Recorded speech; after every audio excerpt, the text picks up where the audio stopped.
May buntag mga kasis o kabro sa akong gibarugan karon.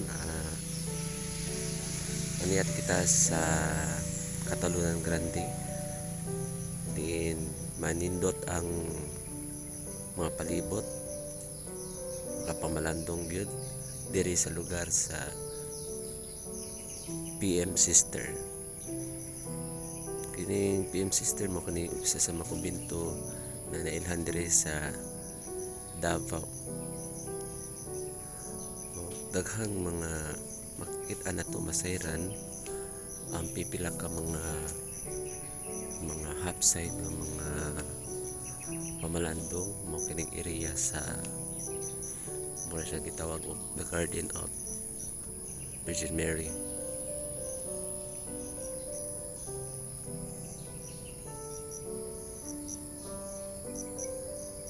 So dako kang hektarya kini sa sulod sa kumbento dire mismo sa PM Sister. Mga kasis kabro, kung adun na kamo mga importanteng isip pagpadayag sa pag-ampo o pamalandong, wapo kay dinhi no mag-reflect, maghalat sa atos nga misa uban ang inyong pamilya, mga kaigalaan, mga parente, uban pa kay tungod kining lugar dako kini ngadto sa mga tao nga makaadto dinhi ug maka pamalandong isip dinhi sa lugar sa PM Sister.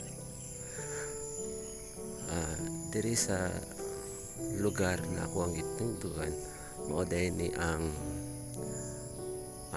PM Sister Cemetery. No, diri pag sila nagserbisyo o nagdugay na diri, diri pud sila, no, diri pud sila mismo ilubong. So mo kani siya ang sementeryo sa PM Sister.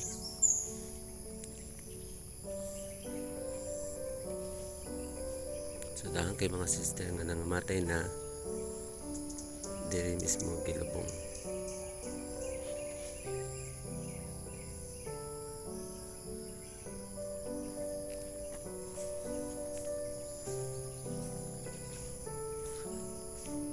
So pinagi sa ilahang pag serbisyo ngadto sa Dios, serbisyo ngadto sa katawan, nagahatag og mga maayong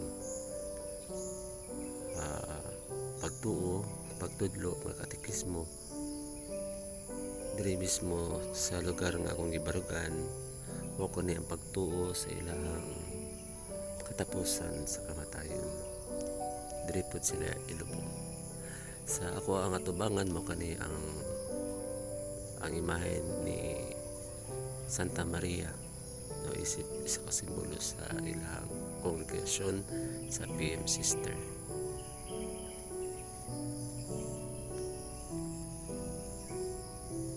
So ubay-ubay na po daghan diri gipang lubong ng mga sister.